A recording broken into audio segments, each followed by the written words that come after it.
હું નિમિષા ભાવસાર મારી YouTube channel રૂડું રસોડુંમાં આપ સૌનું સ્વાગત કરું છું।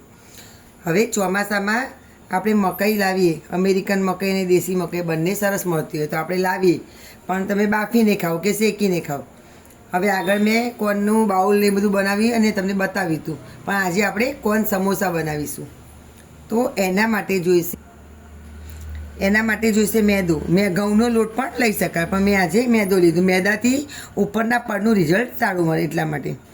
હવે ચીલી ફ્લેક્સ, પછી મીઠું, અજમો, ગરમ મસાલો, ખાંડ, આમચૂર પાવડર। એમાં લીંબુ નહીં લેવાનું, લીંબુથી પાણી છૂટે અને પૂરણ ઢીલું થઈ જાય, એટલે આમચૂર પાવડર લેવાનું। તેલ, પછી આ મકાઈ, અત્યારે મેં અમેરિકન મકાઈ લીધી છે અને આ કાચી મકાઈ હતી એમાં ચપ્પાથી આપણે દાણા કાઢી દીધા। હવે ફુદીનો, બટાકા, આ 1-2 બટાકા નાખીએ તો થોડું બાઇન્ડિંગ સારું આવે પૂરણનું, એટલા માટે। લીલા મરચાં, કોથમીર અને લસણ। હવે આપણે પહેલાં લોટ બાંધી લઈશું, એટલે લોટ શું પલળે થોડી વાર તો સારું થાય, એટલે પહેલાં લોટ બાંધીને પછી આપણે પૂરણ બનાવીશું। તો એમાં સ્વાદ અનુસાર મીઠું નાખીશું, પછી અડધી ચમચી જેટલા ચીલી ફ્લેક્સ નાખીશું, એટલે ઉપરનું જે પૂરણ હોય એકદમ સાદું ના લાગે, થોડું ટેસ્ટી લાગે। અને 1 ચમચી જેટલો અજમો નાખીશું, 4 થી 5 ચમચી જેટલું તેલ નાખીશું। તેલ થોડુંક વધારે નાખવાનું, મુઠ્ઠી પડતું મોયણ જોઈએ, તો જ એનું પડ એકદમ સરસ ક્રિસ્પી અને લીસું થશે। હવે આને બરાબર તેલ હોય એને બરાબર આપણે લોટમાં કણે કણમાં મિક્સ થઈ જાય એવી રીતે એને કરવાનું। થોડું સરસ લોટમાં અજમું, મીઠું અને ચીલી ફ્લેક્સનું મિક્સ થઈ ગયું અને તેલનું મોયણ થઈ ગયું, અને આવી રીતે મુઠ્ઠી પડે એવું મોયણ નાખવાનું આવજો। હવે આપણે આને પાણીથી લોટ બાંધી દઈશું। આ આપણો સરસ લોટ બંધાઈ ગયો। હવે અડધી ચમચી જેટલું તેલ નાખી અને એને થોડો કેળવી લઈશું, અને આને ઢાંકી અને 10 થી 15 મિનિટ માટે રેસ્ટ માટે મૂકી દઈશું। હવે આપણે મકાઈનું પૂરણ બનાવીશું। તો પહેલાં 2-3 ચમચી જેટલું તેલ લેવાનું। હવે આપણે જો લીધું હતું એ લીલા મરચાં, કોથમીર, ફુદીનો અને લસણ, આ બધું મેં કટરમાં ક્રશ કરી લીધું।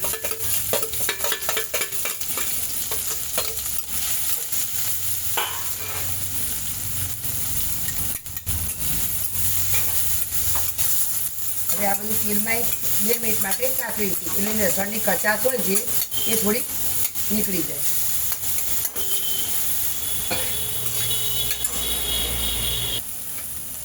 એમાં આપણે થોડુંક મીઠું નાખી દઈશું, એટલે શું મીઠું નાખીએ તો સરસ બધું તંતળી જાય। હવે એમાં આપણે મકાઈ નાખીશું। આ મકાઈના દાણા આપણે જે કર્યા હતા એ આપણે હવે આ જે પેસ્ટ આંતળી એમાં નાખી દઈશું।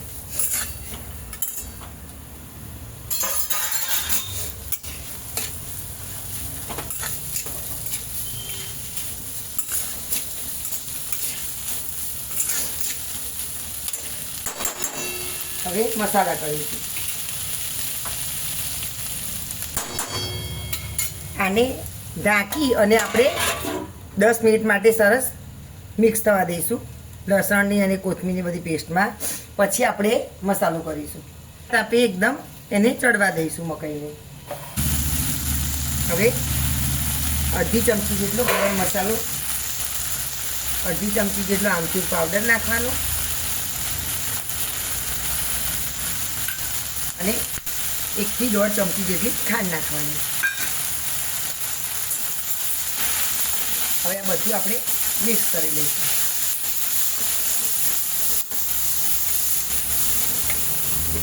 હવે આ આપણી મકાઈ આપણી સરસ ચડી ગઈ, પણ એમાં જો એકદમ તમે સમોસામાં ભરો તો દાણાના લીધે છૂટું છૂટું લાગશે, તો એમાં તમે આવી રીતે બાફેલા બટાકા 2 ઉમેરી દેશો તો એકદમ સરસ બાઇન્ડિંગ સરસ આવી જશે, એટલે શું માવો તમારો સમોસામાં છૂટો નહીં પડી જાય। આવી રીતે છીણીને લઈ લેવાના। 2 વાટકી જેટલા મકાઈના દાણા હોય તો નાના નાના 3 બટાકા લઈ લેવાના।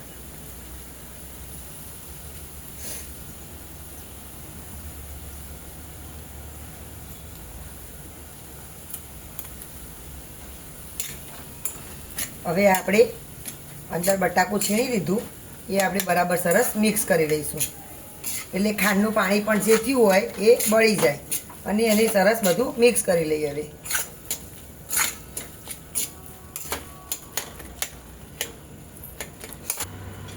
આ આપણું સમોસાનું પૂરણ તૈયાર.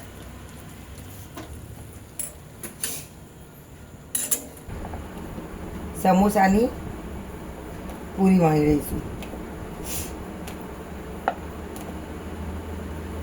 આ આપણી પૂરી વણાઈ ગઈ અને આવી રીતે વચ્ચે વચ્ચે કટ કરી લેવાની.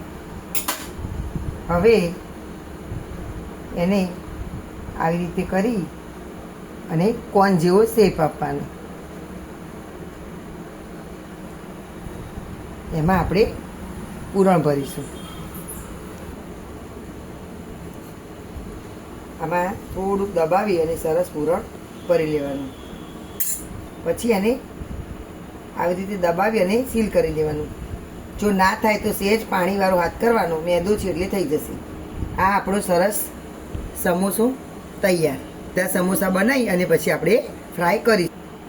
આપણે આ બીજો સમોસો તો આવી રીતે આપણે જે હાફ કર્યું હોય રોટલીમાંથી એને આવી રીતે કોન શેપ આપવાનો. પછી આ તમે ફીટ ચોંટાડી દેવાનું 2 પડ.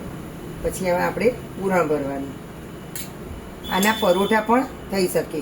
હવે તમે સમોસા બનાવો ને લોટ ખૂટી પડે અને જો પૂરણ વધે તો બીજે દિવસે તમે સવારે રોટલીનો લોટ બાંધો તો એમાંથી તમે છોકરાઓને લંચ બોક્સ માટે પરોઠા પણ કરી શકાય. આવી રીતે સીલ થઈ ગઈ. આ આપણો સમોસા તૈયાર. હવે આ આપણું તેલ ગરમ થઈ ગયું છે તો ટેમ્પરેચર થોડું ઓછું કરી દેવાનું.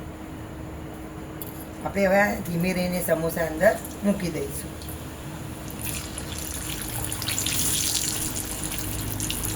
અને એને તરત હલાવવાના નહીં, અડવાના નહીં, નહીંતર ફાટી જવાની બીક રહે.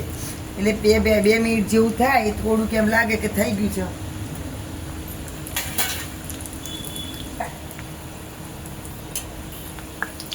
તેલ આવી ગયું હોય તો તેલ એકદમ બહુ કડક નહીં લાવવા દેવાનું. થોડુંક તેલ ગરમ થાય એટલે ગેસ ધીમો કરી અને પછી એને મૂકી દેવાના સમોસા અંદર સાચવીને અને એને ધીમા મીડિયમ ગેસ ઉપર તળવાના. એટલે અંદરથી સરસ બધું ચડી અને પડ પણ એનું ક્રિસ્પી થાય. જો તમે ફાસ્ટ ગેસે કરશો તો ઉપરથી કડક ને અંદરથી પૂરણ પણ ઢીલું રહેશે અને થોડી વાર રહીને જે સમોસા ઢીલા થઈ જશે. અને જો તમે ધીમા તાપે તળશો તો એકદમ સરસ લાંબા ટાઈમ સુધી સમોસા ક્રિસ્પી રહેશે.